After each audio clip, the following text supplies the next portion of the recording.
One of my favorite holidays is in the month of September.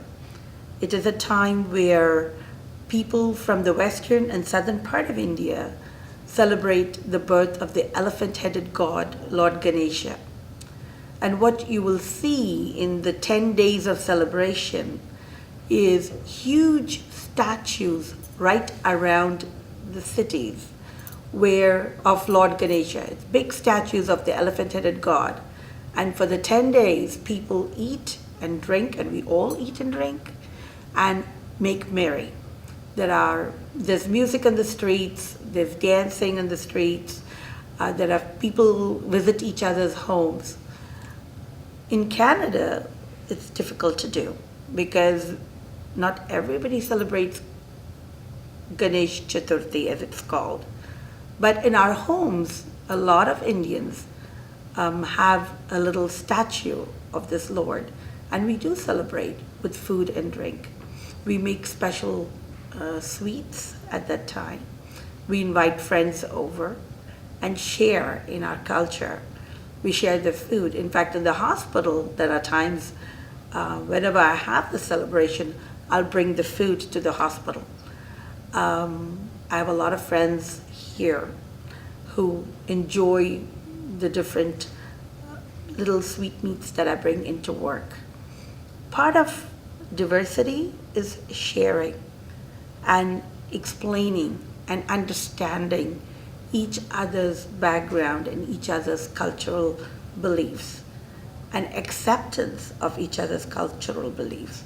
And that's the most wonderful thing about working in the hospital, because as employees, as colleagues, we get to share our culture, our background, and understand each other. Ramadan is a full month of fasting that Muslim peoples practice the whole month to feel and share what other people who did not have food, or like poor people and others, non-healthy people who cannot eat for certain reasons, what they feel, and share them that feeling so that we can help in providing them the best care. This reflects a lot in the hospital here. When we come to the month of fasting, I feel sometimes that I don't need to take my lunch hour with my colleagues, but I still enjoy chatting with them, and they always wait for my fast to be broken so that I can bring our food, which is hummus, tabbouleh, the appetizers that we always start with. We love to share those together.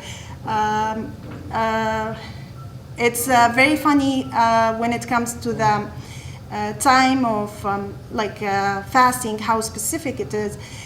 We usually start our fasting from 1 hour before the dawn until the dusk, and this is a very good time interval during the day that makes us feel the hunger of the poor people and the people who are facing surgeries and are NPO, for example, and how they feel and how we should respect those people and give them the best care until they pass this hard timing of being not able to eat any food. Now, when it comes to the dusk, everybody is excited so much to eat, and we celebrate the luxury of having all the opportunities of food on the table. The family unites together, enjoy chatting what happens during the day. After the end of the month, we make a big celebration. We try to announce it to everybody. What we do in our home back, we always unite together, we visit each other, very similar to the Easter thing that is done here in Canada. What we try to do here as a Muslim group in Windsor mainly, we did a couple of times the food drive in the mall. Every kid was prepared enough to bring a lot of cans and some bags of rice and stuff like that to pack it and give it to the Salvation Army. This was a very, very tremendous job that was showing how we interact with others and how we communicate and how we share those feelings of happiness, of having the food available, of thanking God of this gift that He provided us with. We have a couple of traditions in our home. I'm Dutch and my husband is Maltese. So at Christmas time, I love to bake, and one of the traditional baked products that I make is called boterkoek, which translated in English is butter cake. And it's 2 layers of shortbread with a middle layer of almond paste. And it's delicious, and it's become a favorite in our household. And another meal that we make, or that my husband makes, that is traditionally Maltese, is called timpani, which is a drier version of macaroni and cheese. But it's also become a favorite of our family at dinner time. What I have here with me is the picture of my father, who was one of the traditional rulers in Abeokuta from 1963 to 1970. My father was one of the rulers, and then he was installed as one of the Oba in Abeokuta back then by traditional rulers. And that's how the Oba back in Yoruba Kingdom, were elected. And what I'm holding here is what they call Irukere. Irukere in my language, is a symbol of prestige that any Oba or the traditional rulers, they will use as a symbol of prestige. The Oba or the king doesn't normally talk.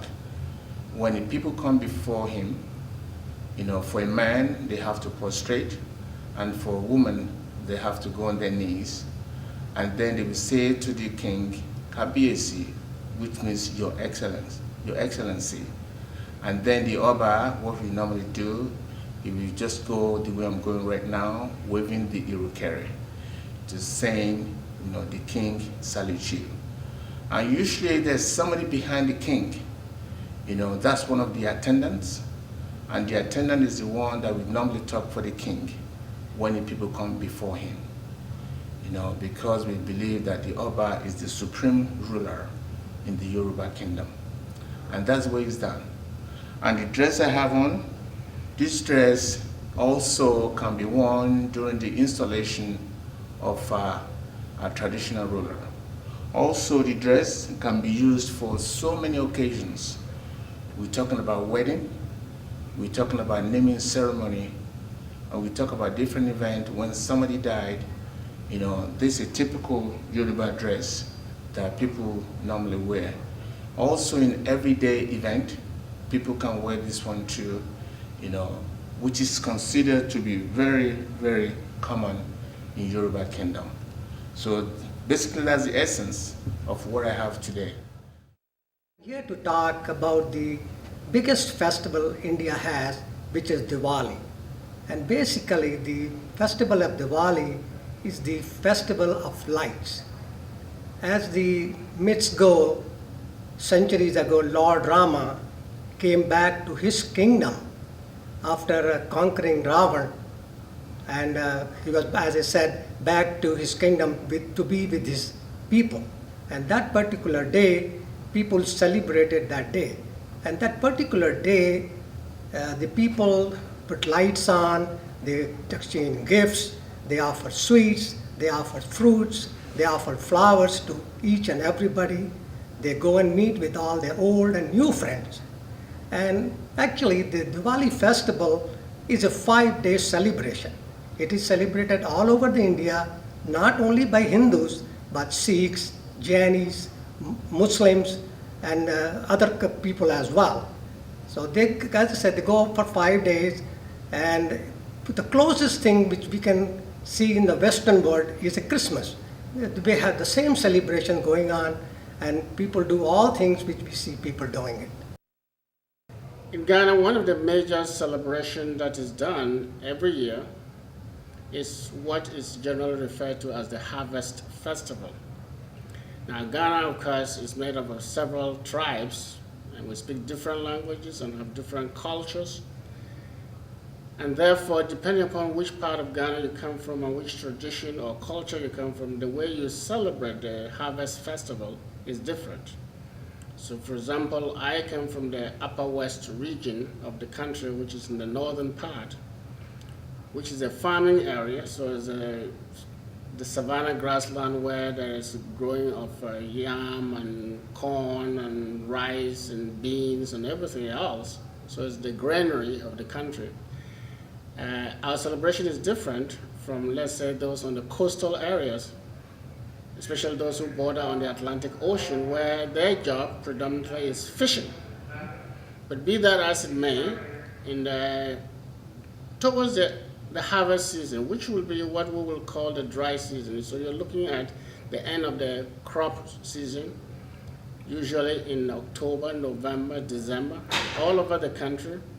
Every tribe has some form of a harvest festival, during which time they basically, you can say thanks as a community to God, to their maker, for the season and the crops and the harvest. No matter whether it was a good harvest or a poor harvest, they still say thanks, because that's their only source of food. And most people are peasant farmers, and there are very few commercial farms. So whatever you can harvest, you say thank you. Now it's all set up, as I said, as a communal celebration. So a date is fixed by the village chief or the chief of the tribe, and that appointed day in a very open area, common area. The villagers gather. It's a whole day of celebration. People bring portions of what they have grown, or if you are somebody who has chicken, you bring a chicken. If you are somebody who has goats, you bring a goat. If you are a fisherman, you bring a basket of fish. If you are a crop producer, you bring whatever you have to bring. And it's all brought to this common area, at which more or less to sort of expose and show to the community what your group have harvested for this year. Now, naturally, prayers are made to the gods. And when I say the gods, I'm saying that because it's a multi-religious area. So the Christians will say a Christian prayer. The Muslims will say a Muslim prayer. Those who practice what you can refer to as the African traditional religion would pour what we call libation. They'll take a calabash or a cup of water or gin and pour it to the ground while they call on the souls of their forefathers to, come in and join the celebration and be part of the celebration, because again, that's the other aspect of African tradition, that we believe that those who are dead are still alive with you. You don't see them, but they are there in spirit. So you call upon your forefathers or your grandfathers and grandmothers who've gone before you to come and join in the celebration. Now after that, there's a lot of music and dancing, and everybody's dressed up in their best clothing, and it's just a day of public party. From there, people will go just visit any house you want, and most houses will just have some drinks or food made again, and anybody can walk into anybody's house and they'll welcome you and give you something to eat, and you go from there. I mean, naturally you can understand that children love it, because they just run from house to house to house to house, picking up goodies here and there and eating, almost like what you do at Halloween time, but not really the same way. So that is basically, what the Harvest Festival is. Now, unfortunately, this is not something we celebrate very much in Canada, because the way, the Canadian culture and tradition is, whereas in Africa we have the extended communal system of relationship, in Canada it's more like the nuclear system, where it's like family-centered and not necessarily community-centered. So it's very difficult when you have, let's say, the Ghanaian community of Windsor, most of us coming from different tribes, from different parts of the country. Yes, we recognize that there is a harvest festival going on perhaps in the homeland, but it's very difficult to have a unified celebration when you're all coming from different tribes and you don't have too many numbers from any particular tribe to put on a show. And so that's really one unique thing about where I come from, Ghana. We just finished celebrating the observance of Passover. Passover comes in the month of Nisan in the lunar Jewish calendar. What is Passover? Passover is a family time. It commemorates the Jewish exile from Egypt, a time when the Jews had to leave very quickly and they couldn't allow their bread to rise. So now we use unleavened bread to celebrate or to commemorate Passover. During the Passover time when families gather, we have meals called seders where the entire family participates. We go around the room and read passages from something called a Haggadah. And it's a wonderful time to remember our past. I'm speaking about the Filipino culture, and I was born and raised here in Windsor. I'm Filipino-Canadian. Both my parents, I'm first generation immigrant. Both my parents came here from the Manila area in the late 60s, early 70s.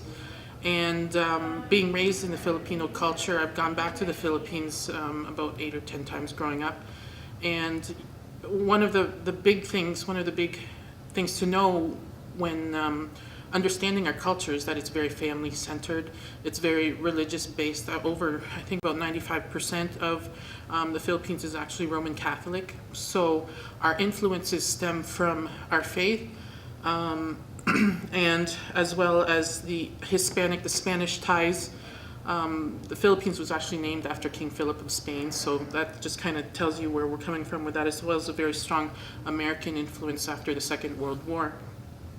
When caring for families, Filipino families, again, just to remember that it is very family-centric, that they are a very integral part of that patient's care and healing.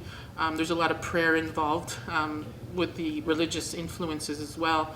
But going back with the family, that it stems right back from weddings and how very involved family is and religion is, and it's incorporated into the wedding ceremonies, any Catholic wedding, but also extended to involve the Filipino cultures in terms of love, in terms of faith, in terms of prosperity, and there are little parts of our ceremony that are integrated into the Canadian masses when celebrating weddings, but it is a very family-centric, and we do enjoy being part of everyone's care. So, I am originally from the Philippines and came to Canada in 1974. This special holiday that I remember our family celebrating in the Philippines is the Holy Week.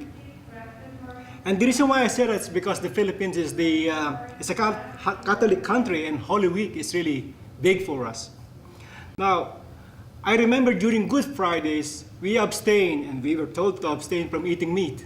And in fact, my mother and my grandmother only cooked fish, rice, and vegetables, no meat at all. So we were not supposed to eat that on Good Fridays. We, as the younger generation, then, we were supposed to be quiet the whole day on Good Friday. We were not supposed to do any physical activities or sports. We were not supposed to wear colorful clothing because the intention is because the Lord was dying that day. As a family, we prayed together, and in fact, on Good Fridays, we even listened to the 7 last words in the radio, the 7 last words before the Lord died. And in the afternoon, Good Friday also, we visit churches around the areas. We go as many churches as possible, and we call that church visitation. As I mentioned before, because the Philippines is the mostly Catholic country in Asia, on Good Fridays we have processions on the streets. And this procession is taking place with loud prayers to the Lord, with images of the Lord as well as the saints, as well as some people, some men, are trying to imitate what Jesus went through during his walk to Calvary. Meaning to say, people are doing their flogging, self-inflicting themselves with pain, and also they pray at the same time. And as I've said, try to imitate the Lord's hardship before he was put on the cross. I was born in Wales, in the capital city of Cardiff. Now, Wales is known mostly for its rugby, its coal mines, and its choirs. But our biggest holiday is March the 1st, and that's known as St. David's Day. People celebrate it all over the country, and it is a civic holiday. Nobody goes to work. There are parades, there are parties, and that's the biggest celebration that we have. My family came to Canada in 1965, and the biggest holiday I remember celebrating here other than St. David's Day is what we still refer to as Dominion Day. Now, in Wales, on St. David's Day, we are known for our daffodils in Wales, and that's when they come up usually, and also the wearing of the leek. And I have no idea why they do that, but it's only the men who do wear the leeks. Wales is a very old country. In fact, the language is so old that no new words have been introduced for about 500 years. So if you want to say hello to someone in Welsh, you say bore da. That means good day. So I wish you all a good day. I came to Windsor when I was a teenager in 1963, and has been a great memory for the last 40-some years. One of the biggest thing in our culture is the celebration of a Chinese New Year. Over time, this has been a major event in this community. We're very happy to be part of a multicultural society in the Windsor-Essex area. In China and in Hong Kong, we celebrate Chinese New Year for 15 days, whereas in Windsor here, we celebrate for a very short time, but yet we have a lot of fun, a lot of excitement. Our custom is somewhat of a mystique to the Canadian society, but over time, that has changed. We are more known to the greater Windsor community. They understand our custom, they understand our belief, and in a way, we are better integrated in this community. And it's very exciting to be part of this multicultural atmosphere.